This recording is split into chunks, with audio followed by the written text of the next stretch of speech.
মাছ মাংসের পাশাপাশি বাঙালির অত্যন্ত প্রিয় একটা রেসিপি হচ্ছে শুক্তো। শুক্তো ছাড়া একদমই চলে না বলতে গেলে। বিয়ে বাড়ি থেকে শ্রাদ্ধ বাড়ি যে কোনো অনুষ্ঠানে কিন্তু শুক্তো থাকা চাই। তারপরে বাড়িতেও আবার ডাল ভাতের সঙ্গেও শুক্তো অত্যন্ত প্রিয়, তাই রেসিপিটি শেষ পর্যন্ত দেখতে থাকুন।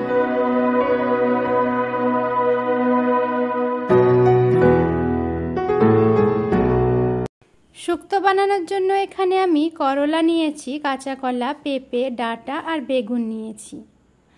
আরও অনেক ধরনের সবজি এখানে আমি নিয়েছি কুমড়ো, মিষ্টি কুমড়ো, পটল আর হচ্ছে গাজর, শিম, আলু। আর এখানে নিয়েছি বড়ি। আমার এখানে বাড়িতে বানানো বড়িগুলোই নিয়েছি। আর নিয়েছি 1 চামচ মতো রাঁধুনি বাটা আর আদা বাটা। আর এখানে আছে 2 চা চামচ সর্ষে, 2 চা চামচ পোস্ত আর 2 চা চামচ মতো চারমগজের একটা পেস্ট। আর নিয়েছি এখানে লিকুইড দুধ। লিকুইড দুধ না থাকলে আপনারা আমুল দুধকেও এইভাবে গুলে নিতে পারেন। এবার একটা কড়াই চাপিয়ে 1 চামচ 5 ফোড়ন দিয়ে হালকা হাতে এটাকে ভেজে নিচ্ছি। ভেজে নিয়ে আমি আলাদা করে গুঁড়ো করে নেব।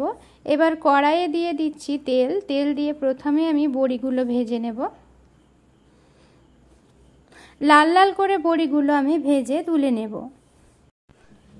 বড়ি তুলে নেওয়ার পরে করলাগুলো আমি ভেজে নিচ্ছি। মিডিয়াম আঁচে এই করলাগুলোকে ভেজে নেব। করলাগুলো ভাজতে ভাজতে প্রায় 50% মতো সেদ্ধ হয়ে যাবে। এবার আমি করলাগুলোকে তুলে নেব। এবার নিচ্ছি বেগুন ভেজে। সব সবজি কিন্তু আমি এইভাবে তেলে ভেজে নেব না, যেগুলো ভাজার প্রয়োজন ঠিক সেইগুলোই আমি ভেজে নিচ্ছি। খুবই সহজভাবে এই রেসিপিটি আমি আপনাদেরকে করে দেখাচ্ছি, তাই পুরো রেসিপিটি দেখবেন, কোনো জায়গায় স্কিপ করবেন না। 2 চামচ সর্ষের তেলে আমি দিয়ে দিয়েছি 1 চামচ 5 ফোড়ন আর দিলাম 3টে শুকনো লঙ্কা আর 2টো তেজপাতা। হালকা করে এই মশলাগুলো ভেজে নিয়েই আমি কেটে রাখা আলুগুলো দিয়ে দিলাম। আলুগুলো যেহেতু সেদ্ধ হতে একটু বেশি সময় লাগবে, সেহেতু আলুটা আমি একটু আগেই দিয়ে ভেজে নিচ্ছি। 2-3 মিনিট মতো আলুটা ভেজে নেওয়ার পর গাজর, পটল আর এখানে মিষ্টি কুমড়োগুলো মিশিয়ে দিলাম। এই সমস্ত সবজিগুলো আবারও 2-3 মিনিট মতো ভালোভাবে ভেজে নেব আমি। এই কাঠফাটা গরমে কিন্তু শুক্তোর জুড়ি মেলা ভার, কারণ এই গরমে আমাদেরকে পর্যাপ্ত পরিমাণে জল আর সবজি খেতে হবে। আর শুক্তোতে থাকছে সব ধরনের সবজি আর একদমই তেল মশলা কম, তাই পেটও ঠান্ডা রাখে আর মনও ঠান্ডা রাখে। মাঝখানে আমি পেঁপে দিয়ে দিলাম। এরপর আমি প্রায় 10 মিনিট মতো সব কিছু সবজি দেওয়ার পরে ভেজে নিলাম, যাতে এই সবজিগুলো অনেকটাই সেদ্ধ হয়ে আসে। যেহেতু এই সবজিগুলো সেদ্ধ হতে একটু বেশি সময় লাগবে, তাই এই সবজিগুলো আগে দিয়েই আমি ভেজে নিলাম। এবার আমি শিমটাকে মিশিয়ে দিলাম। শিমটা দেওয়ার পরে আরও 2 মিনিট ভাজা ভাজা করে নিয়ে দিয়ে দিলাম কাঁচা কলা আর ডাঁটাগুলো। সব কিছু দিয়ে 2-1 মিনিট আবারও ভাজা ভাজা করে নিলাম। এরপরে দিয়ে দিচ্ছি পরিমাণ মতো লবণ আর দিচ্ছি 1 চামচ মতো চিনি। লবণ চিনি দিয়ে ভালোভাবে মিশিয়ে নিয়ে এর মধ্যে আমি দিয়ে দিচ্ছি 1 চামচ আদা বাটা আর 1 চামচ রাঁধুনি বাটা।